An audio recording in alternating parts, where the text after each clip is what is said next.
Hello friends. Money मंत्रा simplified इस channel में आपका स्वागत है।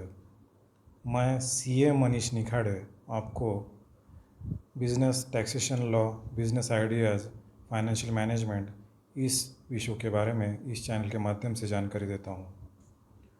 दोस्तों, हमारी इंडियन इकोनॉमी में अब कैशलेस ट्रांजैक्शंस जो है उसका इम्पोर्टेंस गवर्नमेंट ने बार बार बताया है कि हमें कम से कम कैश ट्रांजैक्शंस करने हैं।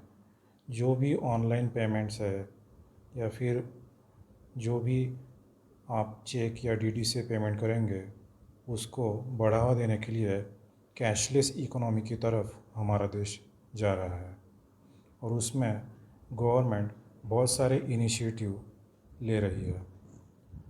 तो दोस्तों, अभी रिसेंटली इनकम टैक्स एक्ट जो है इसमें एक टीडीएस का प्रोविज़न नया आया है फ्रॉम 1 जुलाई 2020।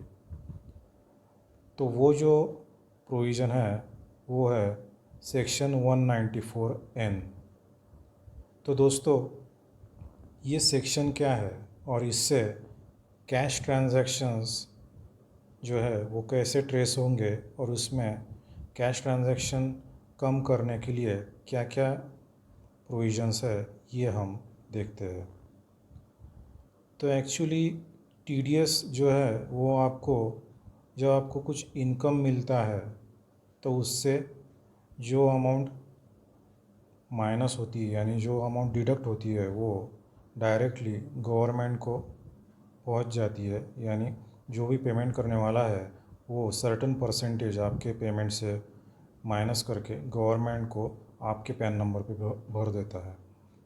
तो टीडीएस ये जो कंसेप्ट है ये अब इस सेक्शन के तहत 194N ये जो नया सेक्शन है इसके तहत बैंकिंग में भी अब एप्लीकेबल हुआ है। तो ये जो है सेक्शन इसमें ऐसा बताया गया है कि अगर आप बैंक से या पोस्ट ऑफिस से कैश विड्रॉल एक सर्टेन अमाउंट के ऊपर करते हैं तो आपके अमाउंट के ऊपर आपके बैंक अकाउंट में से ही टीडीएस गवर्नमेंट को ट्रांसफ़र होगा। यानी इनकम टैक्स आपके अकाउंट में से ही गवर्नमेंट को ट्रांसफ़र होगा। तो हम देखते हैं कि कितने अमाउंट के ऊपर ये टीडीएस होगा और ये जो टीडीएस है इसका परसेंटेज क्या है। दोस्तों, इसमें इस सेक्शन में दो टाइप्स दिए गए हैं। एक टाइप है जिसमें जो इनकम टैक्स रिटर्न फाइल करते हैं उनके लिए एक स्लैब है और एक रेट दिया गया है। और दूसरा जो है टाइप उसमें जो इनकम टैक्स रिटर्न्स भरते नहीं हैं, जिन्होंने कभी इनकम टैक्स रिटर्न भरा नहीं है, जिनको नॉन फाइलर कहा गया है, उनके लिए एक सेपरेट स्लैब और सेपरेट टीडीएस का रेट दिया गया है। तो जो इनकम टैक्स रिटर्न्स भरते हैं, जो इन आईटीआर फाइलिंग रेगुलर करते हैं, उनके लिए ये प्रोविज़न है कि अगर उनके बैंक अकाउंट से वो कैश विड्रॉल 1 करोड़ के ऊपर करते हैं तो उनके अमाउंट पे 2% टीडीएस डिडक्ट होगा और वो गवर्नमेंट को जमा हो जाएगा। तो जो भी इनकम टैक्स रिटर्न्स भरने वाले हैं उनके लिए मैक्सिमम अमाउंट जो है वो 1 करोड़ तक के cash withdrawal from there bank account ये है।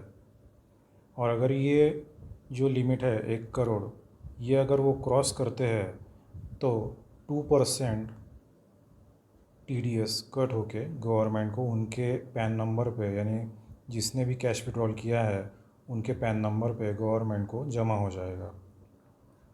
दूसरा अभी ये जो टाइप है नॉन फाइलर्स, यानी जो इनकम टैक्स रिटर्न्स रेगुलर भरते नहीं हैं, तो उनके लिए जो लिमिट दिया है cash withdrawal from bank account वो है 20 लाख रुपए।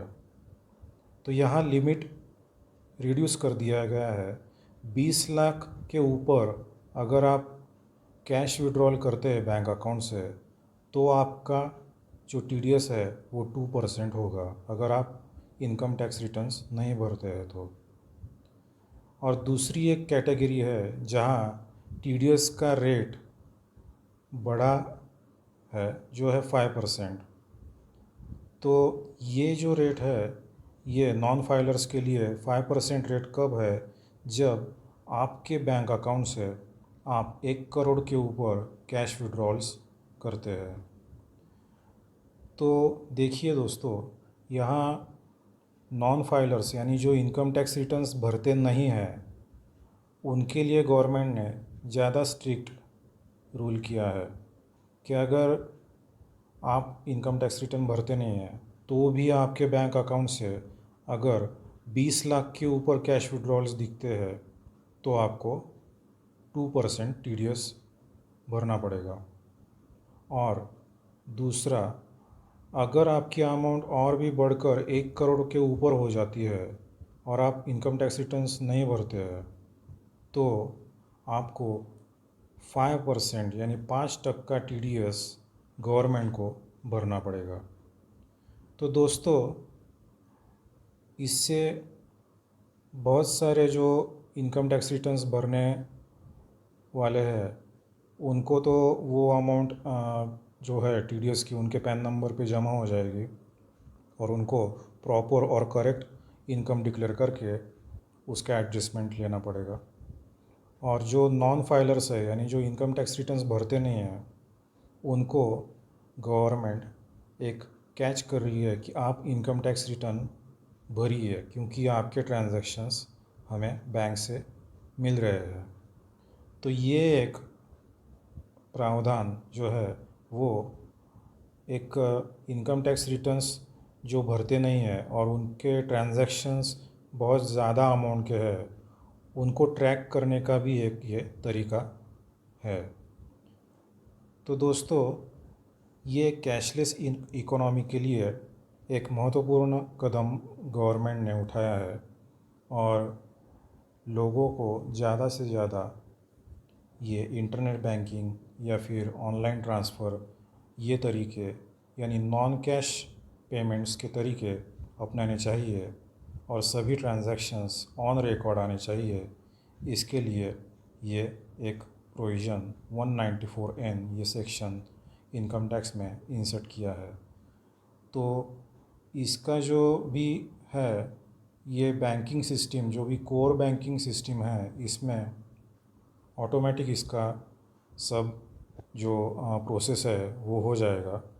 और पोस्ट ऑफिस जो है वहाँ भी उनके कंप्यूटर सिस्टम में इसका जो भी प्रोसेसिंग है वो हो जाएगा। तो पोस्ट ऑफिस और बैंकिंग सिस्टम यहाँ से डायरेक्टली इनकम टैक्स डिपार्टमेंट को ये इन्फॉर्मेशन मिल जाएगी और कौन कौन से पैन नंबर से ये बड़े ट्रांजैक्शंस हुए हैं कैश विड्रॉल्स के वो पता चल जाएगा। तो इससे गवर्नमेंट को पता चल जाएगा कि कौन से ऐसे नॉन फाइलर्स है जो इनकम टैक्स रिटर्न्स भरते नहीं है लेकिन बहुत बड़े ट्रांजैक्शंस कैश विड्रॉल्स के उनके अकाउंट से हुए हैं और उनको बाद में नोटिसेस या फिर और भी स्क्रूटिनी के लिए बुलाया जाएगा। तो आप इसमें ये एक प्रिकॉशन लीजिए कि कम से कम कैश ट्रांजैक्शंस कीजिए और कैशलेस इकोनॉमी में एक आपका कंट्रीब्यूशन दीजिए और ज़्यादा से ज़्यादा इनकम टैक्स के कंप्लायंसेस का ध्यान रखिए। So thanks for watching. आपने अगर हमारा चैनल सब्सक्राइब नहीं किया है तो प्लीज़ सब्सक्राइब कीजिए और बेल आइकॉन हिट कीजिए, तो आगे आने वाले सभी महत्वपूर्ण वीडियो आपको मिलते रहेंगे। तो दोस्तों, good bye and take care.